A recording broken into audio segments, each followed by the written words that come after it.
bien, pues acabamos de compartir en la conferencia anterior, en el segundo servicio de esta iglesia, la nueva serie que voy a iniciar, titulada El misterioso rapto de la iglesia. Esta es la segunda conferencia. Y hemos visto en la primera conferencia rápidamente la cantidad de controversias, de barbaridades, así lo puedo definir yo y calificar, que se han mencionado acerca del rapto de la iglesia. Algunos enseñan que va a ser a la mitad de la tribulación, otros que el rapto y la segunda venida es lo mismo, otros hasta se han atrevido a decir que ni siquiera va a haber un rapto de la iglesia. Otros dicen que es una doctrina nueva que comenzó hace 2 siglos. Yo les contesto, si está en la Biblia, pues tiene más de 2000 años. O sea, que se haya comenzado a enseñar hace 200 siglos, o que el Espíritu Santo haya considerado de que era necesario ya abocarnos a esta doctrina por estar en los tiempos finales, es otra cosa. Pero que no salgan que por favor es una doctrina nueva, porque si está en la Biblia no es nueva, está en la Biblia. Y lo que está en la Biblia es la verdad. También otros dicen, ¿verdad?, que esta doctrina surgió para confundir y para ayudar a que muchos se escapen de la tribulación. Porque como muchos no quieren atravesar la tribulación, pues han usado el rapto para decir que no van a sufrir, etcétera, etcétera, y le han llamado un escapismo. Todas estas contradicciones bíblicas, todas estas opiniones que son en contra de la Biblia. Yo he predicado muchos mensajes acerca del rapto de la iglesia, pero he considerado en los últimos meses, por tantas opiniones que estoy oyendo, tantos correos que nos llegan, telefonemas, etcétera, etcétera, twitters de las preguntas acerca del rapto, que he considerado unir o unificar las verdades principales del rapto para exponerlas, para que tengamos una sólida fe, una sólida creencia en esta doctrina que es 100% bíblica. En pocas palabras, para muchos de ustedes que no conocen ni han oído, o tal vez ahorita estás escuchando la palabra rapto, te estarás preguntando de qué está hablando el pastor. Muy bien, la Biblia dice que va a haber una generación de seres humanos, que lo más seguro es que vamos a ser nosotros. Yo no sé todo lo de aquí en la iglesia de Toluca, ¿verdad? Os digo nosotros, todos los cristianos de todo el mundo, no se crean tan santitos. Y que este grupo de cristianos de todas las naciones que seguimos a Jesucristo, vamos a desaparecer en un parpadeo de ojos del planeta Tierra. Van a concentrarse los comentarios en la televisión, va a haber choques de tráfico, pilotos que el avión se va a estrellar porque el piloto desapareció, todos los niños menores de edad van a desaparecer de los cuneros, de las casas. Muchos de ustedes se van a levantar en la mañana, ya no está tu esposa. Muchos van a decir gracias a Dios que se fue. Otros van a decir al contrario, ¿verdad? Ya no está mi esposo, etcétera, etcétera, o mi esposa. En fin, va a haber una confusión tan grande en el mundo que va a llevar a la pregunta: ¿qué ocasionó que millones de personas desaparecieran? Bueno, la respuesta es muy fácil.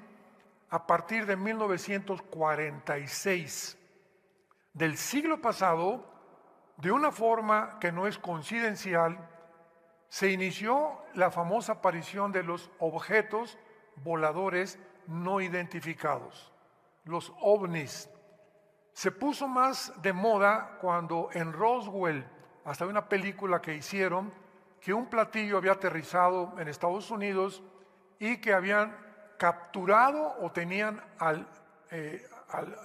la entidad que habitaba el platillo volador, un misterioso marciano o como le hayan puesto, y todas estas cosas con el tiempo fueron descubiertas que habían sido un fraude. Así como el siglo pasado comenzaron a propagar que el ser humano venía del hombre de Piltdown, de Cromañón, de Nerenthal, el hombre de Pekín, y que se asumió hasta científicamente. En las escuelas comenzaban a enseñar la teoría de la evolución como algo científico. Imaginémonos nada más esto. Más tarde se descubrió que el hueso que supuestamente era de un hombre era de un puerco o era de un jabalí. El Museo Natural de Londres, Inglaterra, emitió un decreto en el que completamente negaba que hubiera nada relacionado con el hombre Piltdown, con los hombres, que no había, en pocas palabras, conclusivamente, no hay ninguna evidencia científica de una mutación de una especie a otra especie. No hay una prueba que un perro se convierta en un gato en un loro, una ballena en un delfín, una jirafa en un rinoceronte, un burro en una yegua o en otro animal. No hay absolutamente ninguna evidencia científica de una mutación de una especie a otra especie. Luego en 1954 se descubre la molécula del ADN y la teoría de la evolución se derrumba completamente, se hace pedazos en el suelo. Cuando se descubre que tenemos un código, las hormigas tienen un código, las cucarachas tienen un código, un chip, vamos a ponerle un chip, las hormigas, los ratones, los conejos, los jabalíes, el león, otro, todo tiene un chip, las aves, los peces, un chip que les dice cómo comportarse, cómo reaccionar de una manera diferente. ¿Cómo creen ustedes que las abejas puedan haber construido un hexágono en sus panales que geométricamente es el espacio más grande que puede existir dentro de la geometría? ¿Quién les dijo a las abejas eso? Ve un nido de hormiguitas. ¿Quién le dice a la hormiguita, ponte a pensar, ese pedacito de piedrita que lleva de polvo, quién le dice que tiene que caminar y ponerlo exactamente en el lugar adecuado para que todas construyan un nido o una cueva o como se llame? ¿Quién las organiza? ¿Quién les da las órdenes? ¿Cómo puede haber tal coordinación y tal maravilla en el mundo microscópico de que las células de nuestro cuerpo, los átomos, los neutrones, y todo lo que está alrededor en el mundo inmaterial, quién le da esa velocidad a esas partículas atómicas? ¿Cómo puede haber un sistema en el universo que todo lo sostenga, que la Tierra no pierda su velocidad de 24 horas sobre su eje y alrededor del Sol en 365 días? Vemos en todo absolutamente una creación de una mente inteligente. Imposible que seamos la evolución de los animales. Y finalmente el ser humano es la única criatura. Es la única criatura del universo. Ni los pájaros, ni las bestias del campo, ni tampoco los insectos, todos tienen un chip, menos nosotros. A nosotros nos dio Dios la libertad de que tú escojas y determines este camino o este camino. No estamos programados ni autodeterminados en la vida, como lo están los animales, y por eso no pueden ser juzgados los animales cuando un león mata a un conejo o mata a un jabalí. Y cuando un tiburón mata a los demás peces, porque es la ley de la sobrevivencia. Pero nosotros los seres humanos, Dios nos dio, no nos puso un chip, no nos programó, nos dejó para que nosotros tuviéramos la característica más grande que tiene el ser humano, que es el libre albedrío. La facultad de que tú escojas el cielo o el infierno, que escojas vivir como un palestino, ¿verdad? Completamente como un animal, matar gente, robar gente, extorsionar gente, defraudar, divorciarte, hacer lo que te dé la gana, engañar a tu esposa, engañar a tu esposo. Tú puedes tomar la decisión que quieras, pero Dios va a juzgarte, tarde o temprano.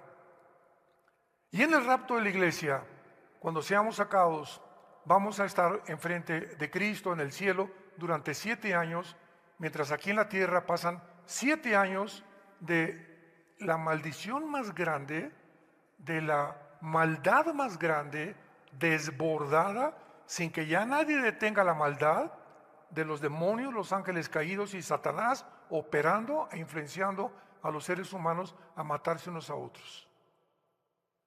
Con los 21 juicios de Dios que están en el libro del Apocalipsis. Y vimos que el rapto, los 3 pasajes que hablan del rapto es 1 Tesalonicenses 4, si los quieres apuntar, del 16 al 17, 1 de Tesalonicenses 4, 16 y 17, 1 Corintios 15, 51 al 53, y el Evangelio de Juan 14, del 1 al 3. Esto es una breve resumen de lo que vimos hace una hora en el estudio anterior. Muy bien. Abran sus Biblias. Siempre he dicho que los que traen la Biblia son los que se van a ir en el rapto. Ya a estas alturas, como está el mundo, venir a la iglesia sin la Biblia, a un estudio sin Biblia, ya no se puede hablar más al respecto de lo terrible que sucederá. En Apocalipsis capítulo 3 vamos a ver y vamos a comenzar a demostrar por qué la iglesia no va a atravesar la tribulación. No es por escapismo, no es porque no esté en la Biblia, simplemente es por causa del carácter de Dios.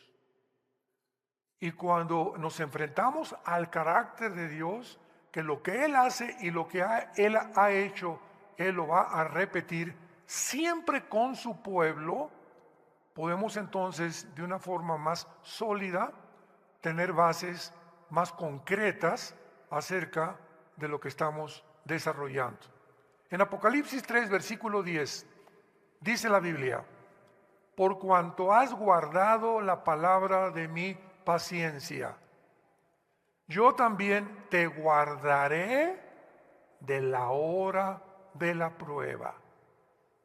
De la hora de prueba que ha de venir sobre el mundo, no sobre la iglesia, sobre el mundo entero, para probar a los que moran sobre la tierra.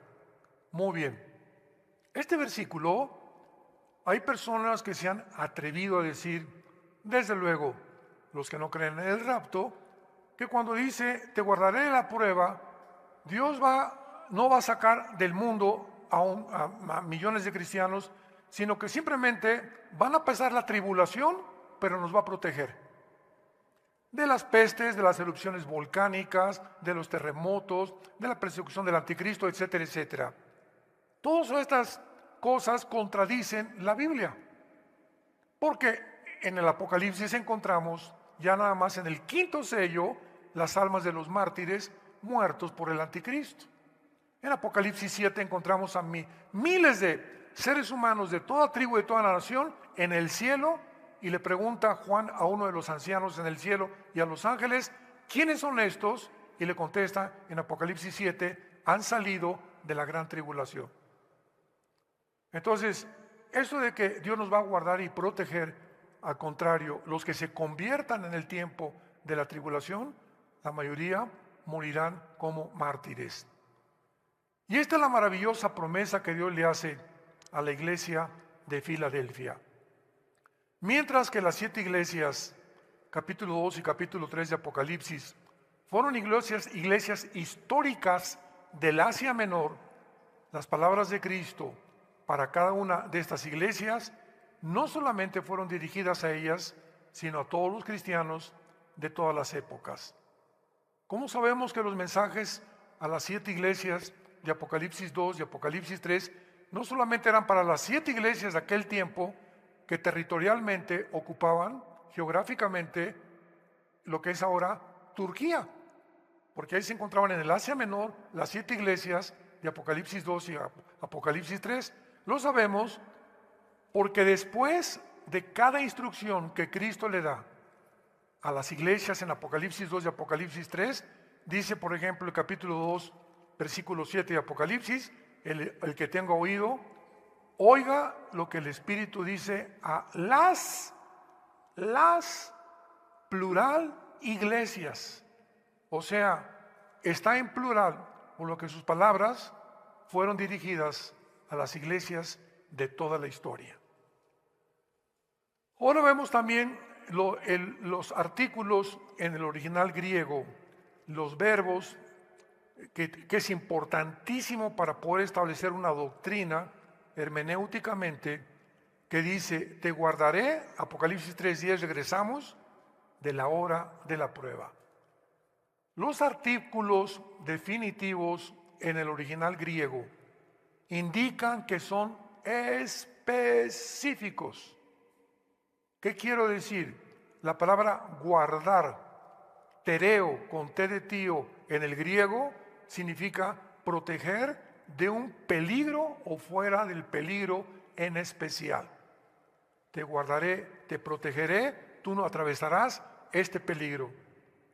También notamos otro artículo definitivo en la frase la hora de la prueba, porque los artículos definitivos en el griego indican que son específicos y no solo cualquier tiempo de prueba de la vida. Es un tiempo especial que vendrá en el que va a haber una prueba que nunca la había habido. Mateo 24:21, apúntalo. Mateo 24:21, porque Jesús dice: vendrá el tiempo en el que el mundo verá una tribulación como nunca, jamás la ha habido. Porque hay muchos que dicen: bueno, es que la tribulación siempre ha habido en el mundo. Sí, siempre desde que Caín mató a Abel.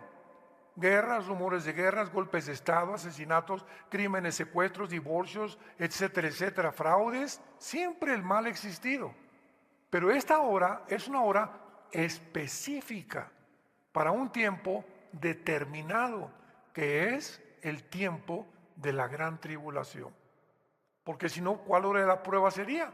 Oye, Señor, yo he tenido tantas pruebas, pues ¿de cuál hora, verdad? Me estás prometiendo que me vas a librar de una hora que vendrá sobre el mundo entero, no solamente sobre mi vida, ni sobre por la iglesia de Toluca, ni otra, va a ser sobre el mundo entero.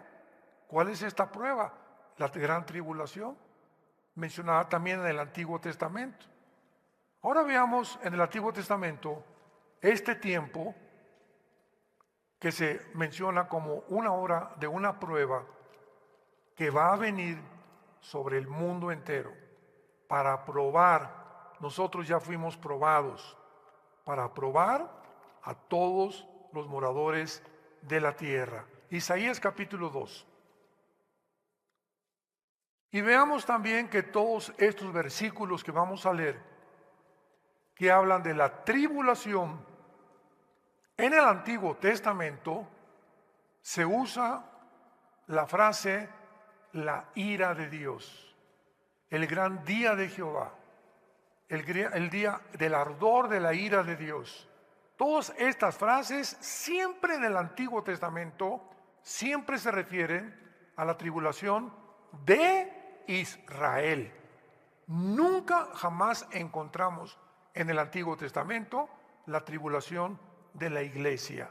Este es otro punto muy sólido para demostrar. Isaías 2, del 10 al 12. Métete en la peña, escóndete en el polvo de la presencia temible,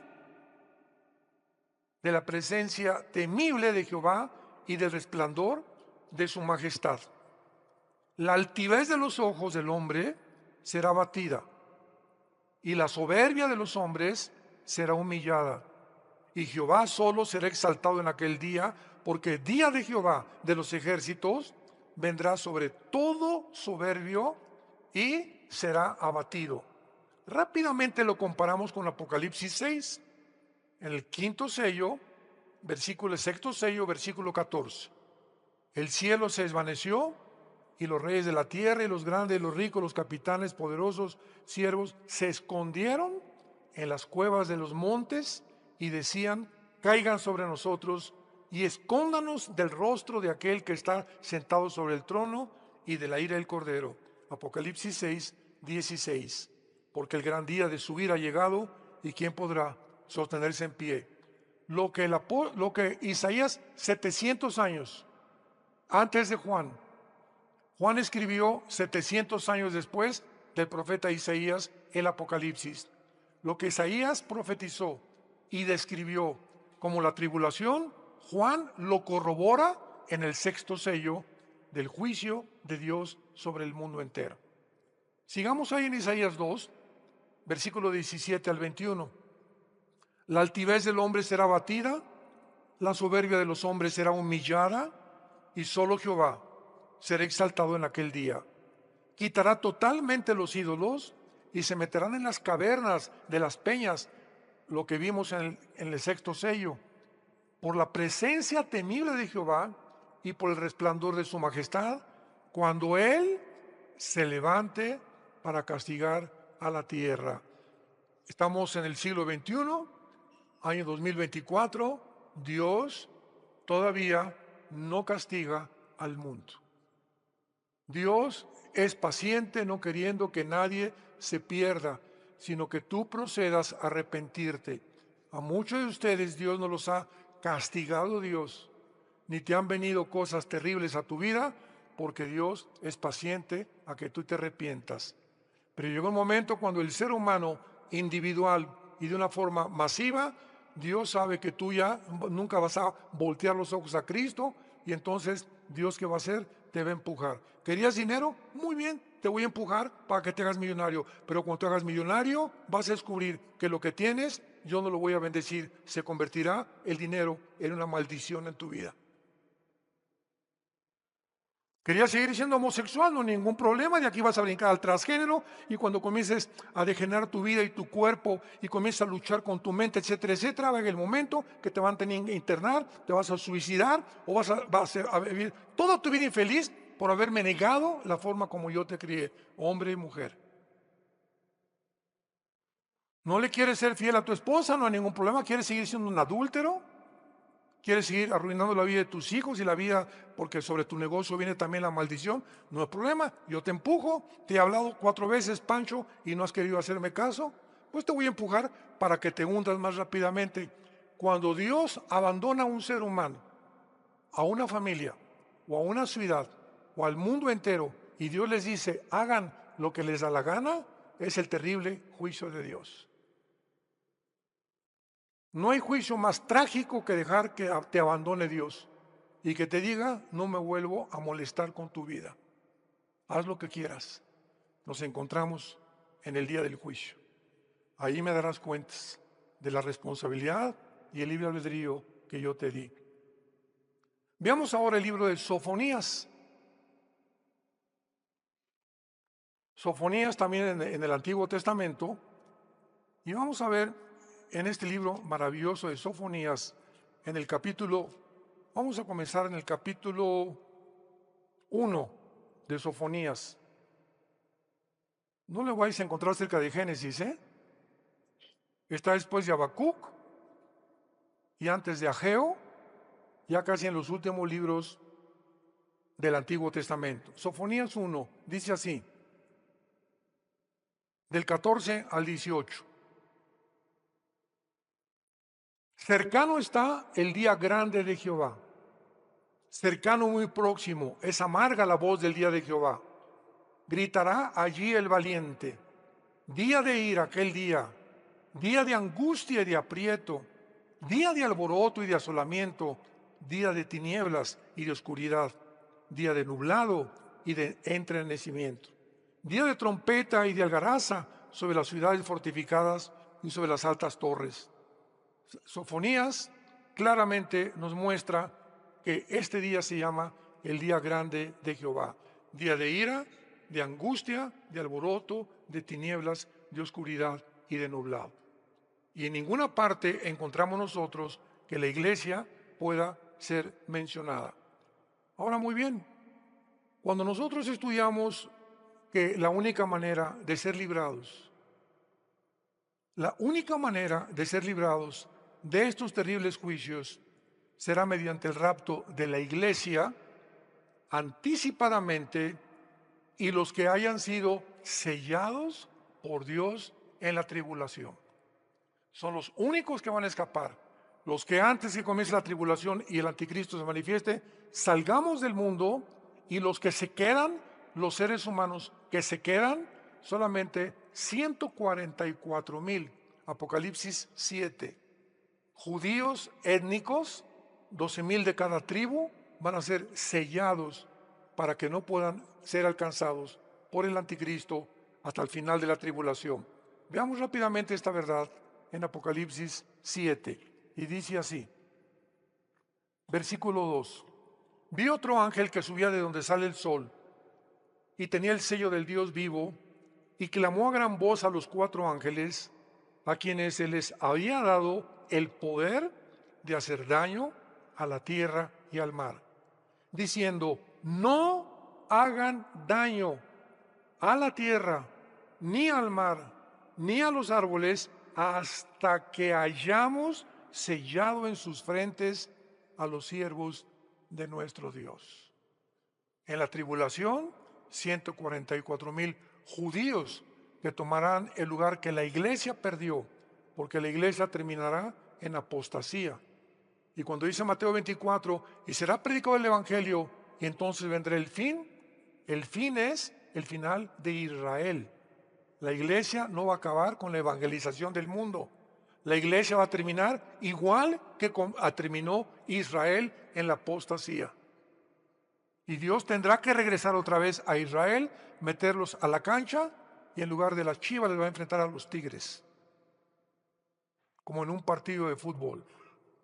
Ya México perdió, pues ahora meto otro equipo para que pueda yo, que he venido entrenando a 144,000 judíos, para que ellos se encarguen de evangelizar finalmente el mundo, junto con los 2 testigos de Apocalipsis capítulo 11.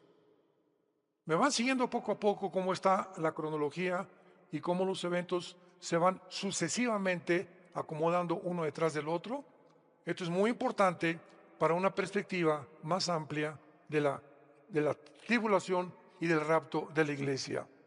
Ahora vamos al Nuevo Testamento y veamos también claramente que los que se conviertan en el libro de Apocalipsis en la tribulación sufrirán la persecución y la muerte durante este periodo de tiempo.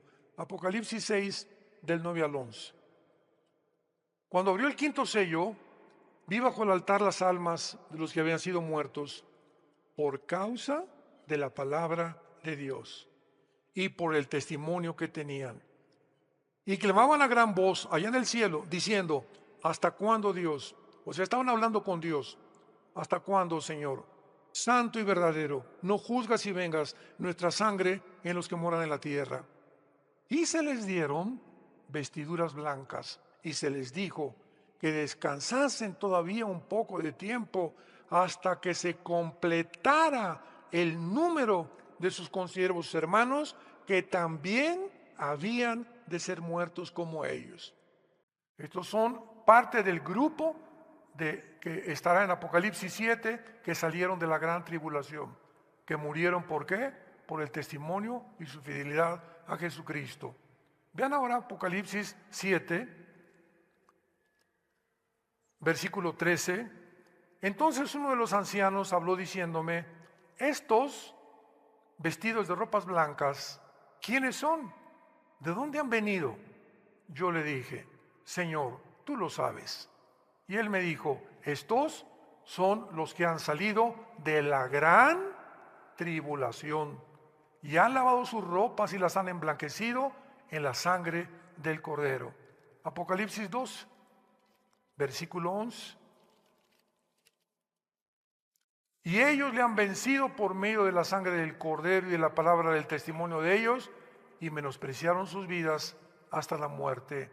¿De quién está hablando? De todos los santos que morirán en la tribulación por negarse a ser marcados con el 666. Apocalipsis 13, versículo 7. Y está hablando del anticristo. Se le permitió hacer guerra contra los santos y vencerlos. ¿Quiénes son estos santos de la tribulación? Los que se conviertan en la tribulación. Pero también se le dio autoridad sobre todo tribu, lengua y nación. Apocalipsis versículo 15, 13, 15. Y se le permitió infundir aliento a la imagen de la bestia, para que la imagen hablase e hiciese matar a todo el que no la adorara. En la tribulación, todos los que se nieguen adorar al anticristo, serán sellados para toda la eternidad con el 666. Ayer en el desayuno mi tema fue la futura marca del anticristo y le expliqué al público que nos acompañó en el desayuno ayer en el World Trade Center de Satélite que cuando una persona reciba la marca de la bestia en la frente, les dije, no fue en la vacuna porque la vacuna fue aquí. Entonces, descartemos que la vacuna, si te vacunaron, ya te salvaste, no estás marcado con el anticristo. Pues la vacuna va a ser, la marca va a ser aquí o en la mano derecha. Esa es la marca del anticristo. Mientras no sea aquí o aquí, no ha sido la marca del anticristo. Te ponen un chip aquí para localizarte, o aquí en el ombligo, etcétera, etcétera. O si hay un lugar como Obama, quería el expresidente de Estados Unidos, que todas las personas tuvieran un chip con la información de su seguro social, de sus resúmenes médicos, su dirección, cuentas de banco, etcétera, etcétera. Tampoco era la marca del anticristo. Tenemos que ser más bíblicos. Y además, para que la marca aparezca, pues tiene que aparecer el anticristo primero. Si no hay anticristo, no hay marca. Y nosotros no vamos a estar aquí. Eso es lo más lógico, ¿verdad? Pero cuando venga el anticristo, el que no vas a poder comprar, subirte al avión, ir a la tienda de abarrotes, ir a Oxxo, ir a esto, a comprar pantalones, no vas a poder hacer nada si no tienes la marca aquí y aquí. Y si no la tienes, te va a costar la decapitación. Apocalipsis 24. Porque el anticristo usará no la silla eléctrica, ni tampoco el fusilamiento para poder matar a la gente. Usará la decapitación. Y la única religión en el mundo que usa la decapitación es el Islam. Y ya en el califato, en la serie pasada que acabo de terminar, lo dijimos claramente, ¿verdad? Que el anticristo surgirá de las filas del Islam. Si quieres todos los detalles, busca en YouTube la serie El Califato de los Últimos Días. Ahí explicamos claramente todo esto. Muy bien. Entonces, vemos pues de una forma muy clara de qué forma ahora Apocalipsis 14:13, Apocalipsis 14:13, oí una voz que desde el cielo me decía, escribe, bienaventurados de aquí en adelante los muertos que mueren en el Señor. Ahí están todos los santos que durante la tribulación se van a convertir, pero todos morirán como mártires. Sí, dice el Espíritu, descansarán de sus trabajos porque sus obras con ellos siguen. Apocalipsis 17, versículo 6. Vi a la mujer ebria de la sangre de los santos y de la sangre de los mártires de Jesús. Y cuando la vi quedé asombrado con gran asombro. Vemos que el sistema religioso que se va a unir a la persona del anticristo, dirigida por el falso profeta, este sistema religioso va a implantar una sola religión, que será el Islam, en el mundo entero. Y es la única religión, ni el hinduismo, ni el catolicismo, ni el cristianismo, ni el budismo, ninguna religión en el mundo impone la religión a fuerza, a costa de que si no lo aceptas, te matan. Tú puedes ser judío y regresar, pues te corre, ya no es judío, te corre tu familia. Que eres católico, tú eres cristiano, te van a dejar de hablar por un tiempo, te van a criticar, ya te fuiste a una secta, etcétera, etcétera, pero no te van a cortar la cabeza al llegar a tu casa. Pero en el tiempo del anticristo, si tú no aceptas el 666, vas a pagar con tu vida. Y no tenías por qué pagar con tu vida, porque Cristo te habla en esta tarde y te dice, ven a mí. Todos ustedes los que están trabajados y cargados, vengan, yo encuentra descanso en mi alma, por el amor de Dios. El mundo no va a mejorar, el mundo va a empeorar.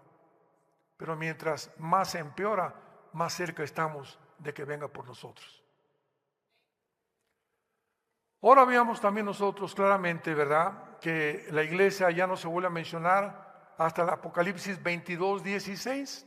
Lo que el Espíritu dice a las iglesias es Jesús vuelve a recordar que el Apocalipsis es la revelación de su conocimiento a las iglesias. Pero del capítulo 4 de Apocalipsis al capítulo 19 de Apocalipsis no vuelve a aparecer la iglesia nunca. Esto es increíble porque la iglesia se usa 19 veces en los primeros 3 capítulos del Apocalipsis. 19 veces. Y del capítulo 4 al 19, la iglesia desapareció. ¿Dónde está la iglesia? Estamos en el cielo. Ahí nos vemos. Ahora, veamos nosotros en la segunda carta a los tesalonicenses. Qué precioso y qué maravilloso es cristianos con la Biblia. Qué lindo. Qué importante es checar tus pasajes, leerlos tú, hacer notas, tomar notas. En la segunda carta a los tesalonicenses, capítulo 2, esta iglesia estaba atravesando un caos espiritual y bíblico al mismo tiempo. Porque la iglesia de Tesalónica creían que ya se encontraban en la tribulación, en el día del Señor. Entonces Pablo ya les había dicho en la carta primera Tesalonicenses 4, 16 y 17, que el Señor mismo vendrá con voz de ángel, con voz de trompeta de Dios, y vendrá y arrebatará del mundo, y nos reuniremos con Cristo en las nubes con Él, para recibirlo para siempre con Él, para toda la eternidad. Entonces, después de que Cristo les dice eso, comienza el segundo capítulo de la segunda carta a los tesalonicenses con estas palabras. Mucha atención, por favor. Pero con respecto a la venida de nuestro Señor Jesucristo y nuestra reunión con Él, ahí está hablando del rapto. Con respecto a lo que yo les dije en la primera carta, que nos vamos a reunir con Él en el cielo. Os rogamos, hermanos, que no se dejen mover fácilmente de vuestra manera de pensar, ni por Twitter, ni por Facebook, ni por Instagram, ni por las redes sociales, para hacerlo más moderno en el siglo XXI. Porque hay tantos chismes por todos lados, como no nos imaginamos, de tantas personas que escriben en YouTube y TikTok y quién sabe, TikTok como se llame. Yo en la vida veo eso, que me dicen, ¿verdad? Este y el otro, y que por aquí y por allá, y el hermano Alducin dijo esto, y el hermano fulano de tal dijo esto, y el hermano Chuy Olivares dijo esto, y esto y el otro, y gente que no tiene el mínimo conocimiento, ni siquiera un grado teológico, pero lo hace para causar controversia, y la gente es bien morbosa. Y atraen seguidores a sus redes. ¿Y ahora qué dirá? ¿Y ahora qué va a pasar? Nos encanta el chisme. Bueno, más bien, les encanta. Cuando ya crecemos un poco en Cristo, dejamos eso del chisme, que es lo peor que un cristiano puede tener, ser chismoso. Entonces les dice Pablo, no se dejen mover fácilmente cualquier cosa que oigan, ni se conturben por espíritu, ni por palabra, ni por carta, en el día de que el día del Señor está cerca. La frase el día del Señor se refiere a la gran tribulación. O sea, hermanos, no están ustedes en la gran tribulación. ¿Quién sabe quién les mandó un falso profeta, un falso apóstol, etcétera, etcétera? Pero ustedes no están en la tribulación. Y ahora Pablo les va a dar dos señales de que no están en la tribulación. Nadie los engañe, versículo 3, de ninguna manera. Porque no vendrá, o sea, no vendrá ¿qué cosa? La gran tribulación, el día del Señor, sin que antes venga la apostasía y se manifieste el hombre de perdición. O sea, les dice a los tesalonicenses, si ahorita la apostasía no ha venido, ni el anticristo se ha manifestado, ustedes no pueden estar en la tribulación. Y después dice el versículo 3, quien en ninguna manera, porque no vendrá sin que venga la apostasía, el hijo de perdición, el cual se opone, o sea, el anticristo, y se levanta contra todo lo que se llama Dios o es objeto de culto, tanto que se sienta en el templo de Dios como Dios, haciéndose pasar por Dios. ¿Qué no se acuerdan cuando yo estaba con ustedes que les decía todas estas cosas? Y ahora ustedes, atención, ahora ustedes saben lo que lo detiene a fin de que a su tiempo se manifieste. O sea, hay un poder en el mundo todavía, ahorita, que está impidiendo el surgimiento del anticristo. Mientras la iglesia esté en el mundo, el anticristo no se puede manifestar. Y ese poder que está en la iglesia es el poder del Espíritu Santo. Entonces, cuando la iglesia salga, el Espíritu Santo seguirá operando en la tribulación, pero de otra manera como operó en el Antiguo Testamento. Pero lo que detiene ahorita la corrupción en tu casa, en tu oficina, en tu escuela, eres tú con tu testimonio, con tus convicciones, cuando se han dado cuenta que eres diferente a los demás. Que no ve las películas que todo el mundo ve, que no ve las conversaciones que todo el mundo oye, que vean cómo tratas a tus hijos, cómo tratas a tu esposa, etcétera, etcétera. Ese testimonio es la sal del mundo. Mateo 5, 13 y 14. Jesús nos dijo, ustedes son la sal. ¿Qué significa? Que nosotros mientras estemos en el mundo estamos evitando que se corrompa más el mundo de lo que ya se encuentra. Y si la maldad no se ha manifestado como un dique, como un tsunami en el mundo, es porque todavía hay cristianos que seguimos hablando, el movimiento LGTB no es de Dios, el homosexualismo no es de Dios, el aborto no es de Dios, este sistema de gobierno no es de Dios, y comenzamos a hablar y emitir, a pesar de que nos persigan, a pesar de lo que pueda pasar, mantenemos las convicciones, y mientras estemos enfrentándonos a una fuerza hostil que el mundo nos quiere jalar y ser como ellos, mientras lo resistamos, estamos impidiendo que la maldad se desborde. El día que tú comienzas a leer pornografía, escúchame varón que me escuchas, le has abierto la puerta a la maldad para que los demonios se vengan sobre tus hijos. Y sobre todos los que tienen hijos menores de edad. El día que tú comienzas a tratar a tu esposa como una muchacha, que es un objeto, tómala y déjala, y no le das un respeto ni a la reina de tu casa, en ese momento la maldad en tu casa y en tu matrimonio y en tu familia se va a comenzar a desbordar sin que te des cuenta, y cuando te des cuenta, tu ministerio y tu familia está destruida. El momento que en nuestra oficina, nuestros empleados, en el bufete jurídico, en la clínica médica donde trabajas, en mi taller de carpintería, en de plomería, mis empleados y la gente no sepa que yo soy cristiano, ni a nadie le he dicho que soy cristiano, y mis empleados tienen 3 años conmigo y ni siquiera saben que soy cristiano, ¿sabes una cosa? La maldad se desbordará sobre tu trabajo y sobre tu oficio tarde o temprano. ¿Qué es lo que detiene ahorita? La maldad, nuestro testimonio. Porque Dios no nos ha dado espíritu de cobardía, sino de poder, de amor y dominio propio. Timoteo, te exhorto que no te avergüences del evangelio de Dios, que no te avergüences ante tu familia, ni ante tus amigos, ni ante tus amistades, porque Dios no nos ha dado un espíritu de cobardía. Y si tú ese espíritu no lo tienes, que va en contra de lo que el mundo te está jalando, no eres cristiano. Hechos 1:8. Y les daré poder cuando venga el Espíritu Santo sobre ustedes y me serán testigos. Desde que tú te convertiste, te pregunto, ¿a quién le has dado testimonio del amor de Dios en la cruz? Comenzando con tu familia.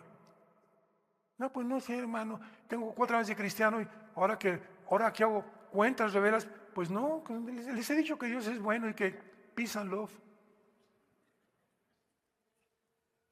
Duda profundamente de tu cristianismo, porque Dios nos mandó a ser testigos, a enfrentarnos a un mundo que está corrompiéndose y predicar el evangelio de la gracia de Dios en la persona de su Hijo Jesucristo, que sacó la muerte, quitó la muerte y trajo la inmortalidad por medio de la predicación del evangelio. Se manifestó Jesucristo para quitar la muerte y podernos darnos la inmortalidad mediante la prédica de este mensaje. Así que entonces Pablo les dice, ustedes saben lo que lo detiene. Versículo 7.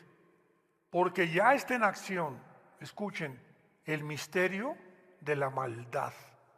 Esta palabra iniquidad, a los que les interese, se tradujo iniquidad, es la palabra griega anomia, con A de Armando, anomia, que significa rebelión contra las leyes de Dios. Dios dijo, es hombre y mujer, el mundo dice, no es hombre, es mujer, no es mujer, es hombre. Dios dijo, velen por la vida, y la gente dice, no, no es así, podemos nosotros abortar. Al mes, a los 2 meses, etcétera, etcétera. Dios dijo, séle fiel a tu esposa, mantengan el adulterio, el que comete adulterio corrompe su alma, verías y vergüenza hallará. Y eso es lo que están haciendo. Entonces, cuando nosotros contradecimos esto, nos encontramos dentro de una dimensión que se llama la dimensión de la maldad, que está operando en el mundo de una forma invisible, sin que nos demos cuenta, tratándonos de alejarnos de Dios. Bueno, sí creo en la Biblia, ahí de vez en cuando. El viernes la leo un poquito más. El domingo ni la llevo a la iglesia. Y sin que te des cuenta, al alejarte de la Biblia es la palabra, es Cristo encarnado, es la palabra encarnada. Y cuando comienzas a alejar de la Biblia y de leerla, de memorizarla y de traerla y amarla y tomar y estudiar, etcétera, etcétera, sin que te des cuenta la maldad, como cuando entra la polilla a un mueble de madera. Yo hace mucho tiempo, cuando era misionero en la sierra entre Oaxaca y Guerrero, éramos muy pobres, comenzamos muy pobres. Teníamos un mueblecito que nos regalaron con 2 cajones para guardar nuestra ropa. Y un día llego con el mueble y le hago así, y así, ¡pum!, se cayó al suelo, lleno de polilla, no nos habíamos dado cuenta. Y así es el pecado, sin que te des cuenta, la maldad comienza el pecado sin que te des cuenta. Y de repente, cuando te das cuenta, ya no tienes poder para enfrentarte a la tentación, al adulterio, a la fornicación, al robo, al fraude, a la mentira. Sin que te des cuenta, tu vida se está desmoronando, tu carácter está hecho pedazos en el suelo por la maldad, que solo puede ser detenida cuando tienes convicciones firmes. Un varón, un hombre de Dios, es un hombre que tiene convicciones profundas y ama a su familia y a su matrimonio. Cuando no es eso, el misterio de iniquidad está operando de una forma intempestiva en tu vida. Y dice a continuación, para terminar, el apóstol Pablo, versículo 8, y entonces, ¿verdad?, cuando lo que lo detiene se ha quitado, entonces se manifestará aquel inicuo. Y se usa la misma palabra, anomos, aquel que va en contra de todas las leyes de la creación originales de Dios en la Biblia. Inicuo a quien el Señor matará con el espíritu de su boca y destruirá con el resplandor de su venida.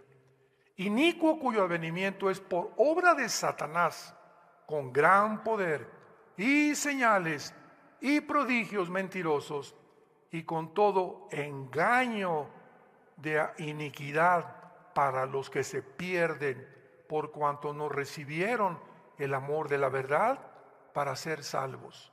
Por eso Dios les envía un poder engañoso para que crean la mentira, a fin de que sean condenados todos los que no creyeron la verdad, sino que se complacieron en la injusticia. Cuando tú rechazas la verdad, la tragedia más grande es que acabarás creyendo en cualquier otra cosa que no sea la verdad. Y la antítesis de la verdad, ¿qué es? La mentira. La antítesis del bien, ¿qué es? El mal. La antítesis de la santidad, ¿qué es? El pecado. Tú no puedes decir yo soy neutral. ¿Eres o no eres? ¿Eres o no eres? No, pues yo no soy ni de Chivas ni América. ¿Te imaginas una camiseta América Chivas? No existe, ¿verdad? Alemania, Dinamarca, Colombia, Brasil, no, ¿verdad? Entras al campo y hasta le hacen así. Mira, América, mira, orgullosos los jugadores del equipo al que pertenecen. ¿Tienes ese orgullo tú de servir a Dios? ¿O eres un hombre de doble ánimo, engañado completamente? ¿Eres en la iglesia, tienes cara de San Camilo aquí en la iglesia el domingo? Y parece un cocodrilo salido del lago de Texcoco entre semana con tu familia. En tu oficina eres una persona, en la iglesia eres otra, con tu familia eres otra persona. Cuando tú tienes 3 máscaras, me pongo una en la oficina con mis amigos, otra en mi casa y otra en la iglesia. Se llama esquizofrenia. Y esa esquizofrenia es el producto de tu maldad, de tu falta de convicciones. Y cuando hay la palabra esquizofrenia significa mente dividida. Dice Santiago capítulo 1, el hombre de doble ánimo es inconstante en todos sus caminos. Nunca vas a encontrar el camino a la verdad. Estás acá mañana y acá otro, y acá con tus amigos, y aquí, y allí pasan los años, llegas a los 40, 50, 60 años y no has cambiado. Sigue siendo el mismo, sigue siendo la misma.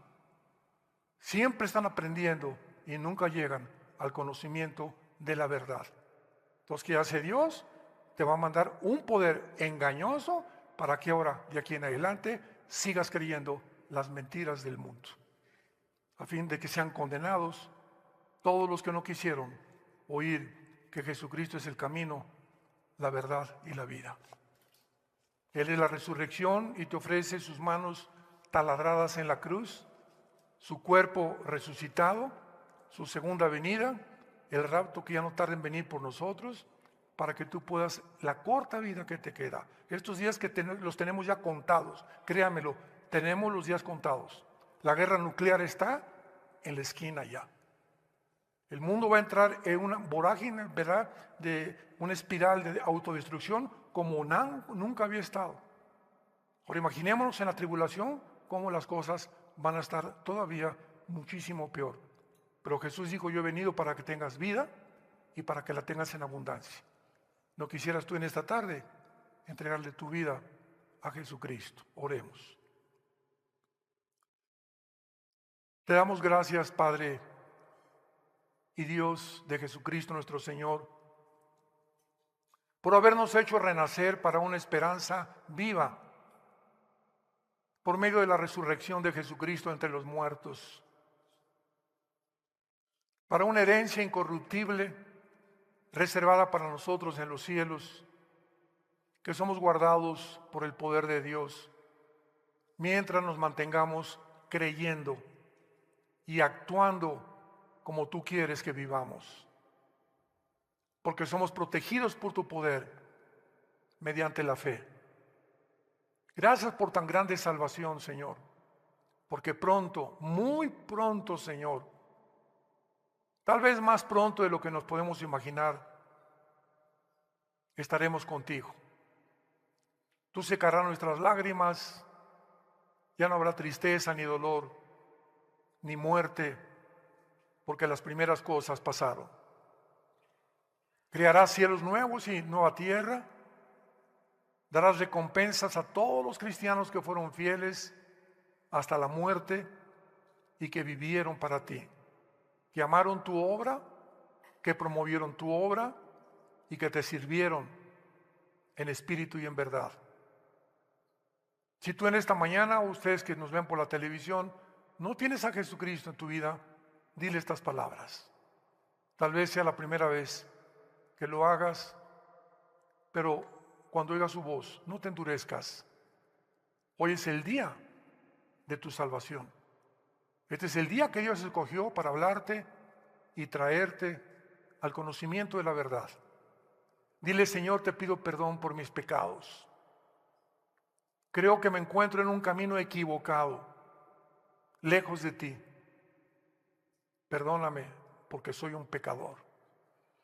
Pero creo que en esa cruz tu Hijo pagó con su sangre por todos mis pecados pasados y que fue crucificado, enterrado y resucitado a los 3 días.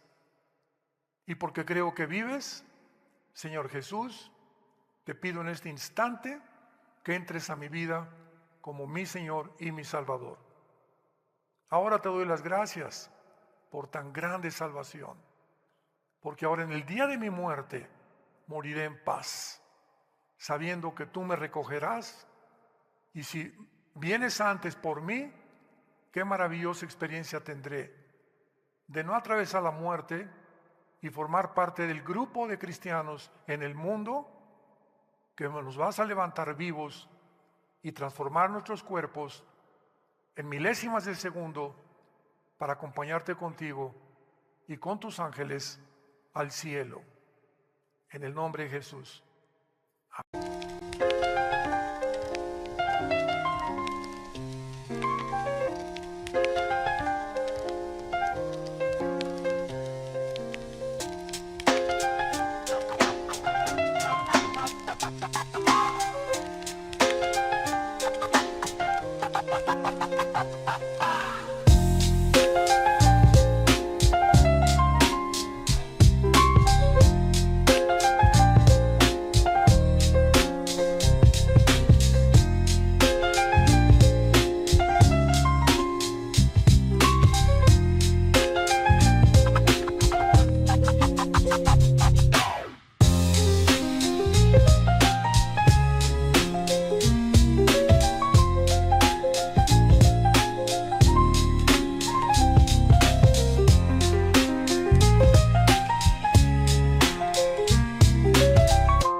Bye.